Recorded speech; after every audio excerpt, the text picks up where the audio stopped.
నమస్తే, welcome to our channel. నేను మీ పద్మావతి. ఈరోజు మనతో పాటు ప్రముఖ ఆధ్యాత్మికవేత్త డాక్టర్ ముల్లపూడి సత్యనారాయణ గారు ఉన్నారు. నమస్కారం గురువుగారు. నమస్కారం మా పద్మావతి. గురువుగారు, హనుమత్ చాలీసాకి ఎంతో శక్తి ఉందన్న విషయం అందరికీ తెలుసు. అయితే హనుమత్ చాలీసాలోని మన విశ్వం అంతటినీ కూర్చి హనుమత్ చాలీసాని రచించారు అని చెప్తారు. మన కష్టాలన్నిటికీ ఒకే ఒక్క మార్గం, అన్ని దారులు మూసుకుపోయి ఇంకా మాకు ఏ దారి లేదు అన్నప్పుడు హనుమంతులు వారి పాదాలను పట్టుకొని హనుమత్ చాలీసా చదివితే అన్ని కష్టాలు తీరిపోతాయని చెప్తారు. కానీ దాన్ని ఎలా చదవాలి, ఎలా చదివితే ఏ కష్టానికి తగ్గ ఫలితం దక్కుతుంది, ఏ సమయంలో చదవడం ద్వారా ఆ మంత్రానికి మరింత శక్తి లభిస్తుందంటారు? తప్పకుండా అమ్మా. మనోజవం ఆరుతుల్య వేగం జితేంద్రియం బుద్ధిమతాం వరిష్టం వాతాత్మజం వానరయూధ ముఖ్యం శ్రీరామదూతం శరణం ప్రపద్యే. జై శ్రీరామ్. మనకి ఈ హనుమాన్ చాలీసా అత్యంత శక్తివంతమైంది, సకల కోరికల్ని తీర్చేటటువంటి కామధేను అని ప్రతి చిన్న పిల్లాడిని అడిగినా చెప్తాడు. ఇక్కడ ఈ యొక్క హనుమాన్ చాలీసా అన్ని దారులు మూసుకుపోయినాయండి. మాకు ఇంకా కష్టాలు, పనులు రావట్లేదండి, అప్పులు ఎవడో ఇవ్వట్లేదండి, అప్పుల బాధలతో మేము సతమతం అయిపోతున్నాం, మా దగ్గర డబ్బులు తీసుకున్న వాళ్ళు మమ్మల్ని మోసం చేసేసారు, తర్వాత పిల్లలు కలగట్లేదండి, పెళ్ళిళ్ళు అవ్వట్లేదండి, ఇక ఏ రకాలైనటువంటి సమస్యలైనా సరే దీనికి హనుమాన్ చాలీసా ఒక్కటే మార్గం. ఈ హనుమాన్ చాలీసా పారాయణ చేయడం వల్ల కొన్ని లక్షల మంది, కోట్ల మంది జనం బాగుపడ్డారు, ఈ రోజున సుస్థిరంగా ఉన్నారు. దీంట్లో అసలు మీకు ఎవరికి తెలియనటువంటి ఒక గొప్ప వ్యక్తి గురించి నేను చెప్తాను. ఈ ఎంఎస్ రామారావు గారిని మీరు విన్నారు. అసలు ఈ సుందరాకాండను పాడింది మొట్టమొదట ఆయనే. ఆయన మా గురువు గారి దగ్గరికి వచ్చేవారు, పురాణ పండ రాధాకృష్ణమూర్తి గారు. ఆయన పుస్తకం వేసిన సుందరాకాండ ప్రింట్ మోహన్ పబ్లికేషన్ అని రాంబాబు మా దగ్గర రాజమండ్రి దగ్గర వచ్చేసేవారు. ఎంఎస్ రామారావు గారు భార్య గారు మాకు తెలుసు. ఆ తర్వాత ఎంఎస్ రామారావు గారు కొడుకు కూడా ఇప్పుడు రామ కళ్యాణాలు, సీతారామ కళ్యాణాలు చేస్తూ ఉంటారు. గణపతి సచ్చిదానంద స్వామి ఆశ్రమంలో మన ఈ రామచంద్రాపురంలో ప్రతి సంవత్సరం చేస్తారు. వచ్చినప్పుడు కూడా మేము కలుస్తూ ఉంటాం. అసలు ఆ ఎంఎస్ రామారావు గారు అత్యంత క్లిష్టమైనటువంటి పరిస్థితిలో ఉన్నారు పాపం. 50 సంవత్సరాల వరకు కూడా చాలా మామూలు సాదాసీదా జీవితం నడిపారు. ఆ తర్వాత ఆయన ఎంఎస్ రామారావు గారు ఈ యొక్క సుందరాకాండను అసలు వదలలేదండి. ఆయన మొత్తం తన చిన్నప్పటి నుంచి కూడా, తన మ్యారేజ్ అయినప్పటి నుంచి కూడా స్వామివారు ఆయనకి కటాక్షించారు, ఆయనకి దర్శనమిచ్చారు. స్వయంగా ఆంజనేయ స్వామి వారు దర్శనం. మాకు తెలుసు కదా ఆ రహస్యం, మా గురువుగారితో చెప్పేటప్పుడు నేనే స్వయంగా వినేవాడిని పురాణ పండ రాధాకృష్ణమూర్తి గారికి. ఆ తర్వాత స్వామివారు పారాయణ చేశారు. ఆ తర్వాత ఈ రోజున మా గురువు గారి దగ్గరికి వచ్చినటువంటి ఎంఎస్ రామారావు గారు, మా రాంబాబు దగ్గరికి మోహన్ పబ్లికేషన్స్కి వచ్చిన ఎంఎస్ రామారావు గారు లాస్ట్ డేస్ ఎలా బ్రతికారో మీకు తెలిస్తే ఒక అంబానీ లెవెల్లో బతికారు. ఎక్కడికి వెళ్ళినా సరే హెలికాప్టర్, ఏరోప్లైన్స్లో వెళ్ళి సుందరాకాండ ఆ 1 గంట ఆ పారాయణ చేసేసి వచ్చేసేవారు అనమాట, ఇంచుమించు అన్ని రాష్ట్రాల్లో కూడా. అంత అద్భుతమైనటువంటి శక్తి ఆ పారాయణలో, ఆ చేసే విధానంలో మెలకువలు తెలుసు ఎవరికి? ఎంఎస్ రామారావు గారికి. అంటే వార్ధక్య దశలో పట్టించాడు ఆంజనేయ స్వామి ఆయనకి ఐశ్వర్యాన్ని. అలాగే అనేక మంది, వాళ్ళని కాదమ్మా, మెగాస్టార్ చిరంజీవి గారు కూడా అంతే. వీళ్ళంతా హనుమత్ బ్యాచ్ అనమాట, ఆంజనేయ స్వామి వారి బ్యాచ్. అసలు ఆ సుందరకాండని రాసింది ఎవరో తెలుసమ్మా? తులసీదాస్ గారు. ఆ తులసీదాస్ గారు ఎప్పుడు రాశారో తెలుసా? హనుమత్ దర్శనం అయిన వెంటనే. రామదర్శనం అవ్వాలనుకోండి ఎవరికైనా సరే ఆంజనేయ స్వామి పర్మిషన్ లేనిదే అవదు. మనకు ఆంజనేయ స్వామి ప్రత్యక్షం అవుతుంది, ఇంక రాముడితో మనకు పని ఏంటంటే ఆయన కోరికలన్నీ కూడా ఈయనే తీర్చేస్తాడు. మనం ఏదైతే రాముల వారికి పెట్టుకోవాలో పిటిషను, ఆ కోరికలు రాముల వారి వరకు వెళ్ళనివాడు, ఈయనే తీర్చేస్తాడు. ఉదాహరణకి నేను నీకు ఒకటి చెప్తాను. హనుమాన్ చాలీసా ఫస్ట్ పాడింది గోవర్ధన పర్వతం పాడాడు. ఇది ఎవరికీ తెలియని రహస్యం. గోవర్ధనగిరిని శ్రీకృష్ణుడు ఇలా పర్వతాన్ని ఎత్తేసాడు కదా ఇలాగా చిటికి నీళ్ళతో. అప్పుడు రామచంద్ర ప్రభు ఏం చేస్తాడంటే మొత్తం చిన్న చితక రాళ్ళనన్నింటినీ పట్టరమంటాడు వానరులందరినీ. రామసేతు కడుతున్నారు లంకకి, కన్యాకుమారిలో కడుతుంటే, రామేశ్వరంలో కడుతుంటే అన్ని రాళ్ళు తీసుకొస్తుంటే ఆంజనేయ స్వామి ఏం చేస్తాడంటే ఒక పెద్ద రాయి, పెద్ద కొండ పర్వతం, గోవర్ధన పర్వతం, దాన్ని పట్టుకొని వచ్చేస్తాడు. ఆయన ఏమంటాడు, గోవర్ధన పర్వతం మరి నువ్వు దాన్ని తీసుకెళ్తున్నావు కదా, నేను రామచంద్ర ప్రభువు కోసం నేను తపస్సు చేస్తున్నాను, నాకు అవ్వట్లేదు స్వామి, నువ్వు కనుక ఇప్పించినట్లయితే నేను రామచంద్ర ప్రభువుని నేను దర్శనం ఇస్తాను, నువ్వు మాటిస్తే నన్ను తీసుకెళ్ళి అంటాడు. అప్పటికే ఆంజనేయ స్వామి వారు ఈ గోవర్ధన పర్వతం ఈ చాలీసా పేరుకి తులసీదాస్ గారు రాశారు, కానీ ఎప్పటి నుంచో అంటే ఆంజనేయ స్వామి వారు పుట్టారు. ఆంజనేయ స్వామి అంజనాదేవి కడుపున పుట్టారు కేసరి దంపతులకు వాయుదేవుడు వరంతో. అంతకుముందు కూడా ఆంజనేయ స్వామి వారు ఉన్నారు, మంత్రమూర్తిగా ఉన్నారు, మంత్రదేవతగా.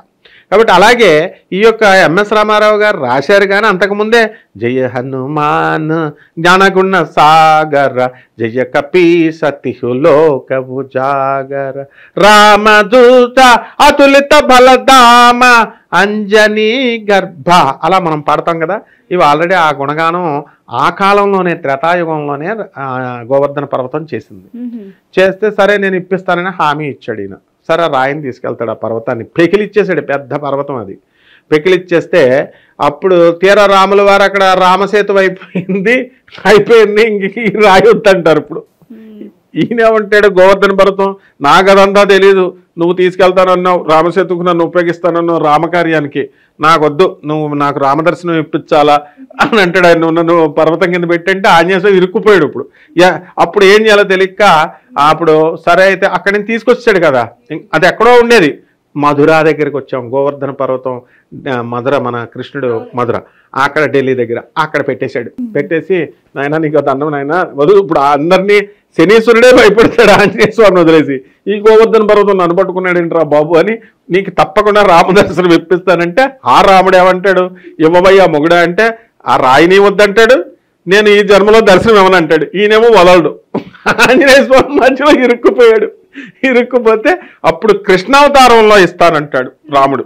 అందుకనే శ్రీకృష్ణావతారం ఎత్తిన తర్వాత అక్కడ మనకి మధురలో ఆ గోవర్ధనగిరి దగ్గర ఉంటుంది, ఆ పర్వతాన్ని చిటికనేలిచ్చి స్వామివారి దర్శనం కృష్ణ రూపంలో ఇప్పించాడు. అప్పుడు ఆంజనేయ మహానుభావ, నీ వల్ల నాకు రామదర్శనమైంది, రాముడే కృష్ణుడు కదా, నాకు రామదర్శనమైంది స్వామి అంటాడు. ఇదంతా దేని వల్ల వచ్చింది? తులసీదాసు రాసినటువంటి ఈ యొక్క ఆంజనేయ స్వామి వారి యొక్క చాలీసా వల్ల వచ్చింది. నీకు డౌట్ రావచ్చు, ఏమండి తులసీదాస్ గారేమో కలియుగంలో ఉన్నారు, ఆయనేమో ఎప్పుడో త్రేతాయుగంలో జరిగిన స్టోరీ అని. నేను అదే చెప్తున్నాను. ఆంజనేయ స్వామి వారు పేరుకి మనకు మామూలుగా అంజనా గర్భుడిగా పుట్టినా గర్భాన అంతకు ముందే ఉన్నాడు, ఇప్పుడున్నాడు. అంజనాదేవి వెళ్ళిపోయింది, కేసరి దంపతులు అందరూ వెళ్ళిపోయారు, అందరూ చనిపోయారుగా. ఇక ఆంజనేయ స్వామి మాత్రం మనతో పాటు ఉన్నాడు. ఇప్పుడు మనం పోతాం, ఆంజనేయ స్వామి ఉంటాడు, మనకి బ్రహ్మ అవుతాడు. ఆంజనేయ స్వామి భక్తులకు అందరికీ స్పెషల్గా ఆయన పర్మిషన్ ఇస్తాడు అనమాట, మనందరికి కొంచెం స్పెషల్ బెనిఫిట్స్ ఇస్తాడు, అందులో డౌట్ లేదు, బ్రహ్మదేవుడు అయిన తర్వాత. కాబట్టి ఎవరైతే ఈ హనుమాన్ చాలీసా, ఇదంతా హనుమాన్ చాలీసా ఆంజనేయ స్వామి వారి యొక్క గుణగణాలని కీర్తించారనమాట. తర్వాత జయ హనుమాన్, జై ఆంజనేయ స్వామి, జై జ్ఞాన గుణ సాగర, జ్ఞానము అనేటటువంటి గుణము విపరీతమైనగా ఉందనమాట. సముద్రమంత జ్ఞాన సంపదుడు. బుద్ధిర్బలం యశో ధైర్యం అజాడ్యం వాక్పటుత్వం చ హనుమత్స్మరణాత్ భవేత్. బుద్ధిమంతుల్లో అగ్రగణ్యుడు ఆయన. మనకే అంత బుద్ధి జ్ఞానాన్ని ఇచ్చేస్తాడు. వద్దంటే ఇప్పుడు ఉదాహరణకి నాకు ఒక మొక్క రాదమ్మా, నేనే ఎగ్జాంపుల్, లైవ్ ఎగ్జాంపుల్ చెప్తున్నాను. మామూలుగా నేను ఇంగ్లీష్ మీడియం స్కూల్లో చదువుకున్నాను, రైల్వే మిక్స్డ్ హై స్కూల్ రాజమండ్రిలో. మా తెలుగు మాస్టర్ మంచి ఆయన కాబట్టి తెలుగు నేర్పాడు మంచిగా. పుస్తకాలు బట్టి కొట్టేసేవాడిని తెలుగు. నేను బట్టి కొట్టేస్తే తెలుగులో మంచి మార్కులు 98, 97 వచ్చాయి. కానీ నాకు బుక్కిష్ నాలెడ్జే, కానీ బయట ప్రపంచ జ్ఞానం లేదు నాకు. మా క్లాస్లోనే ఉమామహేశ్వరరావు ఉండేవాడు, వాడు ఈనాడు సంపాదకీయాలు ఇలాంటివి చదివి మంచి తెలుగులో మంచి నాలెడ్జ్ ఉంది. అది మరి వాడిని కథ రాయమంటే వాడు శుభ్రంగా కథ రాసి మా తెలుగు మ్యాగజైన్లో బేకాన్ అని ఒక మ్యాగజైన్ ఉండేది మాకు, రైల్వే స్కూల్ మెయింటైన్ చేసేది, మంచి కథ రాశాడు. నాకు కథ రాయిద్దామని ఉంది కానీ నాకు రాదు. ఆడి కథని కొంచెం అటు ఇటు మార్చేసి నేను ఇచ్చాను. మా మాస్టర్ అరే కాపీ ఐడియా ఎలా ఉందో వద్దు అన్నాడు. అంటే నాకు చాలా అవమానం అనిపించింది. హనుమాన్ చాలీసా మొదలెట్టాను. ఇక మాకు ఆల్కాడ్ తోటలో, మాకు రాజమండ్రి ఆల్కాడ్ తోటలో హనుమాన్ చాలీసా ప్రోగ్రాములు పెట్టేవారు.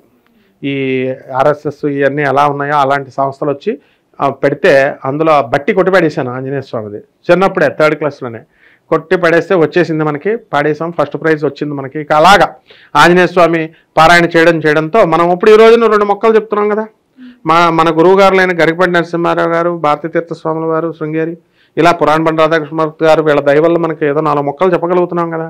నేనే ఎగ్జాంపుల్, ఇంకెవరో కావాలా?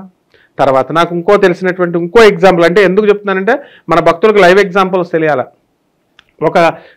ఒక మేస్త్రి గారని ఒక ఆయన ఉన్నారు.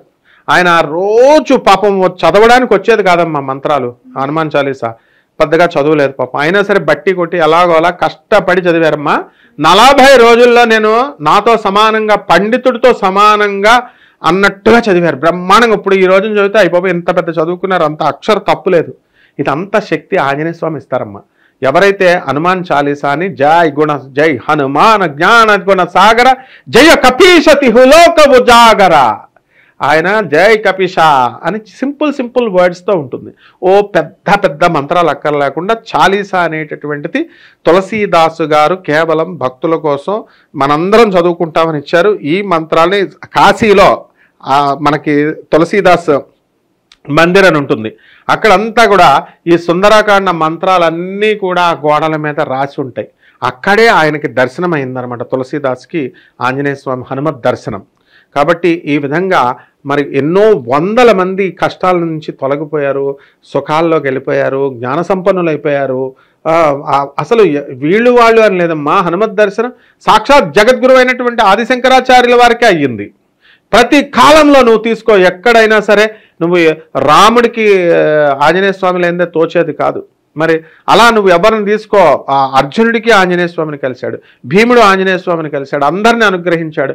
ఆంజనేయ స్వామి వారి యత్ర యోగేశ్వరో కృష్ణో తత్ర పార్థో ధనుత్తరః, ఎక్కడైతే ఆ కృష్ణుడు సారథిగా ఉంటాడో, ఎక్కడైతే అర్జునుడు పట్టుకొని ఉంటాడో అక్కడ జెండా మీద ఆంజనేయ స్వామి వారు ఉంటారు. ఆ జెండా మీద ఆంజనేయ స్వామి ఉన్నంత వరకు, వీళ్ళు ముగ్గురు ఉన్నంత వరకు అపజయమే లేదు, విజయలక్ష్మి మనదే.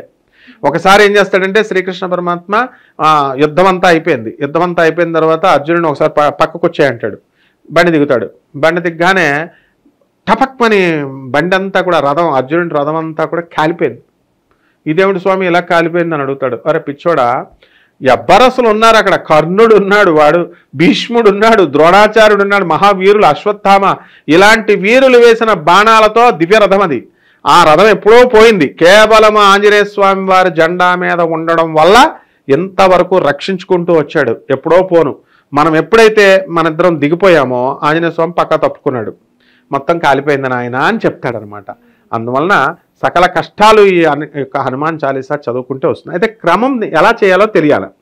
బ్రహ్మ ముహూర్తం తెల్లవారుజామున 3 గంటలకు లేవాల్సిందేనమ్మా. ఆంజనేయ స్వామి మనకు అనుగ్రహం కావాలంటే బ్రహ్మ ముహూర్తంలోనే లేవాలి.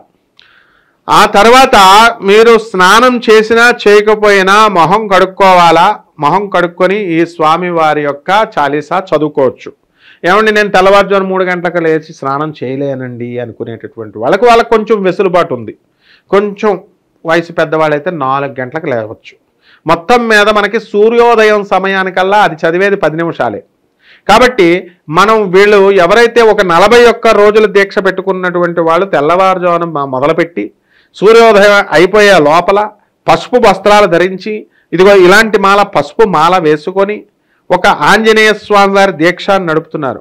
ఆ ఆంజనేయ స్వామి వారి దీక్షా వస్త్రాల్లాగా వేసుకొని ఇంట్లో కలశాన్ని పెట్టుకొని చక్కగా ఒక పీట మీద పసుపు వస్త్రం వేసి ఆ యొక్క కలశం మీద కొబ్బరికాయ పెట్టి దాని మీద పసుపు వస్త్రం పెట్టి, స్వామి నేను 41 రోజుల పాటు నీ యొక్క సుందరకాండ పారాయణ చేస్తున్నాను అని చెప్పేసి ఒక సంకల్పం చేసుకొని ఈ యొక్క తమలపాకు రోజు కూడా శ్రీరామ అని రాసి రోజుకు ఒక తమలపాకు పట్టిన పెట్టాలి. పసుపు వినాయకుడిని అంతా తయారు చేసేసి మనం స్వామివారికి పూజ చేస్తాం. ఈ విధంగా 41 రోజులు పారాయణ చేసి రోజు ఎంత పటికి బెల్లం ముక్క కానీ లేదా బెల్లం ముక్క కానీ లేదా శనగపప్పు ఇలాంటిది ఏదో ఒక నైవేద్యం పెట్టచ్చు. ఓపిక ఉన్నటువంటి వాళ్ళు ప్రతి మంగళవారం ఈ యొక్క పులిహార కానీ అప్పాలు ఇష్టం ఇలాంటివన్నీ కూడా ఏదో ఒక నైవేద్యం పెట్టి స్వామివారికి బ్రహ్మచర్యం పాటించాలమ్మా. స్నానం చేయాలి, శుభ్ర వస్త్రాలు ధరించాలి. పూజ చేసేవాళ్ళు మామూలుగా పారాయణ చదువుకుంటాం అనుకునేవాళ్ళు మామూలుగా మొహం కడుక్కొని శుద్ధిగా ఉండి చదువుకుంటే చాలు. ఆ విధంగా ఈ యొక్క బ్రహ్మచర్యం పాటిస్తూ కటిక నేల మీద పారాయణ చేసినటువంటి వాళ్ళు ఎవ్వరైనా సరే అమ్మ తప్పకుండా వీళ్ళకి హనుమాన్ చాలీసా చదివిన వాళ్ళు కుబేర్లు అవుతారు.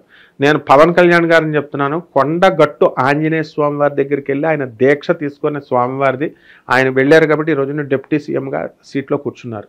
కాబట్టి ఈ రకంగా ఎవ్వరికైనా సరే కష్టాలన్నీ కూడా తొలగిపోతాయి అమ్మ. చాలా చక్కగా ఎక్స్ప్లెయిన్ చేశారు గురుగారు. దాంతో పాటుగా మనకి లైవ్ ఎగ్జాంపుల్స్ మన కళ్ళెదురుగా ఎంతో మంది దాన్ని పారాయణం చేయడం ద్వారా ప్రశాంతమైన జీవితాన్ని గడుపుతున్న వాళ్ళని మనం చూస్తున్నాము. సో దీనైనా సరే నిదర్శనంగా తీసుకొని ఇక్కడి నుంచైనా ప్రతి ఒక్కరిలో ఈ చాలీసా చదవాలి అన్న ఆలోచన ఎప్పుడైతే పుట్టిందో అప్పుడే మనం చదవడం మొదలెట్టాలి అన్నది కూడా వాస్తవంగా మీరు చెప్పినట్టు. అండ్ ఇంత చక్కగా ప్రతిదీ కూడా అర్థమయ్యే విధంగా ప్రతి ఒక్కటి ఎంత ఓపికగా ఎక్స్ప్లెయిన్ చేసినందుకు మీకు కూడా ధన్యవాదాలు. ధన్యవాదాలమ్మా.